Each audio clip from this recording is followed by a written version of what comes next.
Week 10 of the fantasy baseball season, and here's a few hitters I looked at this week. The first guy, Willie Castro, with the Minnesota Twins. Castro, a very versatile player for fantasy baseball and for this Twin team. Qualifies at second, third, shortstop, and outfield, and right now he's been on a tear over the last few weeks. On the season, 4 home runs, 11 RBIs, 11 stolen bases, 21 runs scored, a 263 average, and a 320 on base. But over the last 2 weeks here, 2 homers, 4 RBIs, 6 stolen bases, 10 runs scored, a 333 average, and a 370 on base. So right now, if you need help at the middle infield positions at shortstop or second base, Willie Castro definitely can fill in for fantasy owners and help them in runs scored and stolen bases, and the batting average has been bumped up a decent amount over the last few weeks. May 29th at the Astros, 2 for 5, a run and a stolen base. May 31st at the Astros, 2 for 4 with 3 runs, a stolen base. June 1st versus the Guardians, 1 for 1 with a run and an RBI. June 2nd versus the Guardians, 0 for 3 with a stolen base.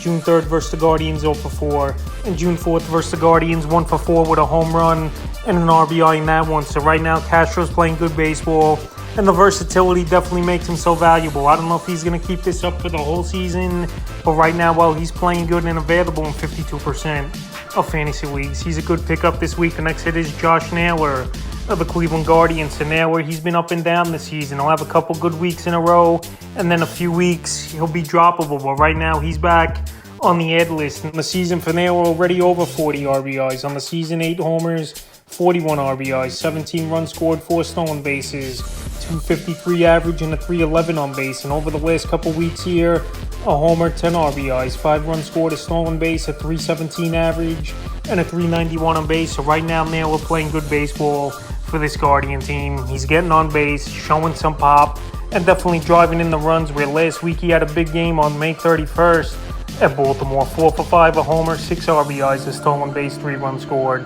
June 2nd at the Twins, 1 for 3. June 3rd at the Twins, 1 for 4. And June 4th at the Twins, 1 for 3 with a run and an RBI. So right now, while he's driving in runs and helping fantasy owners in that category, and his batting average has gone up over the last few weeks. And he has decent versatility as well, qualifying at first and outfield.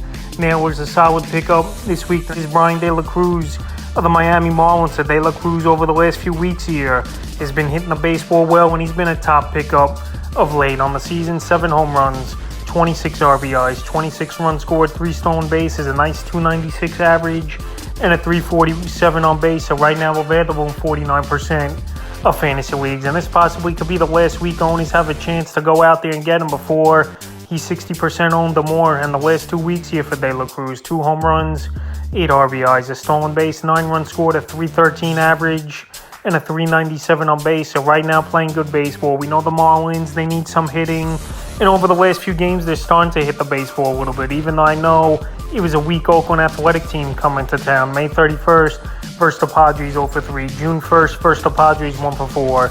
June 2nd versus the A's, 2 for 4, run and an RBI. June 3rd versus the A's, 0 for 2 with 2 RBIs. And June 4th in that one versus Oakland, 2 for 5 with a run. So right now playing good baseball, hitting in a prime spot in the lineup, anywhere from first to third on most nights he is De La Cruz. And fantasy owners should go out there and get him, especially if you're in deeper leagues with a lot of utility spots, or even 5 outfielder leagues. De La Cruz definitely can help fantasy owners this week. And like I said, he's getting an everyday chance, and he's out there in 49% of fantasy leagues. The next hit is Elly De La Cruz of the Cincinnati Reds. So one of the top prospects in all Major League Baseball is De La Cruz. And it's very surprising to me the Reds haven't called him up. They're going out there with guys like Kevin Newman and stuff starting, where De La Cruz could come up right away and help this team, like we've seen Matt McLain do over the last few weeks for this Red team. So right now, De La Cruz, he's had 3 of the hardest hit balls all season in major leagues and minor leagues. And he reminds me of an O'Neill Cruz, a big shortstop, third baseman type, guy who's got power, guy could steal bases. And right now, there's no excuses why he's not in the major leagues for this Cincinnati Red team, when we know they could use hitting. So if he does come up, De La Cruz, he's going to be owned virtually in 80% of fantasy leagues or more. So right now, while he's out there still in 55% of leagues, where a lot of fantasy owners are thinking he'll be up any time now, De La Cruz, which I think he will. Obviously, that's why I have him on the list, and we just saw them call up Andrew Abbott, one of their top pitching prospects. I think the Reds this week will call De La Cruz up, and right now go out there and get him, because if he comes up and he starts hitting big right away, for this red team. It's going to be too late, and you're going to miss out on possibly a championship piece to your roster. So right now, De La Cruz, one of the top hitters in all minor league baseball and prospects in baseball. Go out there and get him this week. The next hitter is Ha-Seong Kim, the San Diego Padres. So Kim, another versatile player, qualifies at second, third, and shortstop for fantasy owners. On the season here, 5 home runs, 18 RBIs, 11 stolen bases, 23 runs scored, 250 batting average, and a 347 on base. But the last 2 weeks here for Kim, he's been getting on base nonstop, 1 home run, 3 RBIs, 5 stolen bases, 10 runs scored, a 321 average, and a 459 on base. So right now, if you need runs scored, batting average, and stolen bases, Kim's definitely going to bring that for owners. And like I said, very good versatility, qualifying at second, third, and short.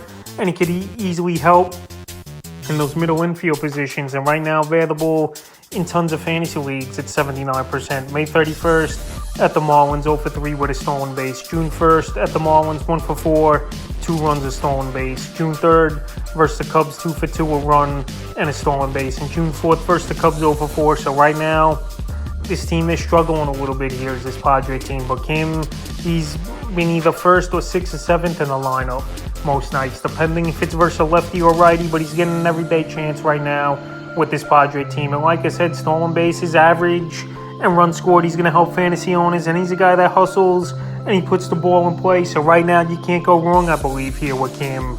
And like I said, available in tons of fantasy leagues.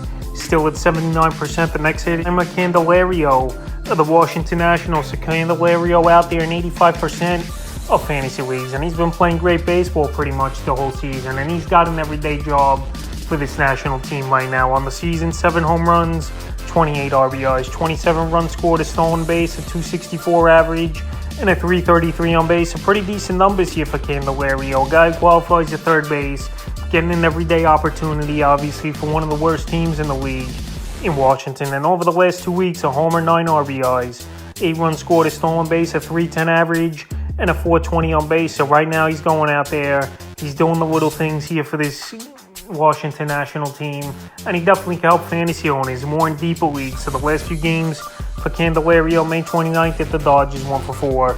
May 30th at the Dodgers, 0 for 2. May 31st at the Dodgers, 2 for 3, a homer, 3 RBIs, a stolen base in that one. Second versus Philly, 2 for 4, 2 runs, 3 RBIs. June 3rd versus Philly, 0 for 4. And June 4th in that one versus Philly, 0 for 3. So Candelario, like I said, he's batting third or fourth usually in the lineup here for this national team. And he's getting opportunities and he's making the most of it. After the last few seasons with Detroit, it's been up and down where he had opportunities there as well, but not great numbers. But this season here, he's off to a good start. And he's definitely a hitter I would go out there and get this week. The next hit is Zach McKinstry, his former teammate of the Detroit Tigers. So McKinstry last week was a solid add on the waiver wire. And right now, he's getting the everyday chance, obviously, for this Detroit Tiger team. And this Tiger team, they're starving for hitters. So right now, qualifies second, third, short, and outfield pretty much everywhere. But first and catcher right now is McKinstry. And on the season, 4 home runs, 10 RBIs, 10 stolen bases, 25 runs scored, a 279 average, and a 387 on base. If you need stolen bases, versatility, and runs scored, he's going to bring that for fantasy owners. I know he's been slumping a little bit, is McKinstry, but I think he could still help even if he's not hitting at a great rate right now. Like I said, only out there in 45% of leagues. May 30th versus the Rangers, 0 for 2. May 31st versus the Rangers, 1 for 5 with a run. June 2nd at the White Sox, 0 for 4. June 3rd at the White Sox, 1 for 4 run. And June 4th in that one at the White Sox, 1 for 4. So right now, batting leadoff, everyday opportunity, qualifies at a lot of positions. And I think he's a good add this week is McKinstry, and he'll help you in stolen bases and runs. The next hit is J.D. Davis of the San Francisco Giants. It seems like one great week and then one off week it's been for Davis this season. But right now, still out there in 53% of leagues and qualifies at first and third base, which is solid.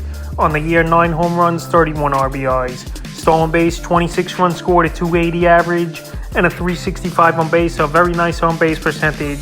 Batting average up from last season where he only hit 248. And he's getting the everyday opportunity, obviously, for this Giant team. Is J.D. Davis batting anywhere, second or third usually in the lineup. May 29th versus the Pirates, 2 for 4, 2 runs, an RBI, a stolen base. May 30th versus the Pirates 0 for 1. May 31st versus the Pirates 2 for 4. June 2nd versus Baltimore Orioles 1 for 3, a run. June 3rd versus the Orioles 1 for 5, a run and a rib. And June 4th versus the Orioles 2 for 3. So right now Davis' season, it was more about him trying to get contact and putting the ball in play. And it's come to fruition right now for J.D. Davis, where he's been starting to hit the baseball real well over the last week. I know the power and the RBIs really haven't been there over the last few weeks here for Davis, but batting average and on-base percentage has. And right now I think he can help fantasy owners in 10 and 12 team leagues. And right now available at 53% of fantasy leagues. Next hit is Brian Hayes of the Pittsburgh Pirates. So Hayes, one of the former top prospects in this Pirates system in a Major League Baseball a few seasons ago. And so far this season, it's been pretty much a struggle for Hayes. 4 home runs, 24 RBIs, 6 stolen bases, 28 runs scored, a 232 average, and a 282 on base. But the last 2 weeks here, at least he's starting to show some pop as Hayes with 3 home runs and 8 RBIs and 5 runs scored. So he's going to have a low batting average, but I'm expecting more power out of Hayes. I know last season 7 home runs he had in 505 at-bats, but I think this season he's going to get more power. Stolen bases, we know he's capable of stealing 20 to 25 stolen bases, and even the strikeout rates cut down just a bit this season here for Hayes. Right now available still in tons of leagues at 58%. So the last few games here for Hayes: May 30th at the Giants 0 for 4, May 31st at the Giants 2 for 5, 2 RBIs, June 2nd versus the Cardinals 3 for 4, a homer, 4 RBIs, June 3rd versus the Cardinals 1 for 3 with a homer, and June 4th versus the Cardinals 3 for 4. So right now 7 hits in his last 3 games here for Brian Hayes, and he's starting to get things going. And like I said, he's a guy that could steal bases, and if he could get that batting average on par now and start to show some pop, he definitely can help fantasy owners. And right now, if he keeps his hot streak up, he might not be available in many leagues next week. So go out there and get him this week. And the final hitter I look to add this week's his teammate Jack Suwinski of the Pittsburgh Pirates. So Suwinski, we know he's going to strike out a ton, but if you need some power, he's definitely going to bring the power. Is Suwinski. Last season, 19 home runs and 326 at-bats. And so far this season, in 153 at-bats, 11 home runs, 29 RBIs, 20 runs scored, 6 stolen bases, a 235 average, and a 353 on base. So Suwinski, he hits him in bunches. He's your typical power hitter, going to strike out a lot, but he's going to be capable of hitting 25 to 35 home run range. It's Suwinski. I know you don't play versus lefties, but versus righties, he's been mashing for the most part. And right now available in tons of leagues still at 78%. I know he was a hot ad a few weeks ago, and then I said to drop him, but right now he's back on the power trip here, Suwinski. And fantasy owners should go out there and definitely get him. The last few games for Suwinski: May 29th at the Giants, 2 for 4 with 2 homers, 2 RBIs. May 30th at the Giants, 1 for 4. May 31st at the Giants, 1 for 4 with a rib. June 2nd versus the Cardinals, 0 for 3, 2 runs. And June 4th versus the Cardinals, 1 for 4 with a run. So like I said, he's not going to play versus lefties, but versus righties, for the most part, the power is going to be there. He's batting cleanup or 6th in the lineup usually for this Pittsburgh Pirate team. And right now, I think he can help out a little bit if you're looking for power. If you're not, then you could just drop him to the wire or keep him on the wire. It's Suwinski, but I think he's definitely capable of hitting 25 to 30 homers a season. So that's a few hitters I look to add here in Week 10 of the fantasy baseball season.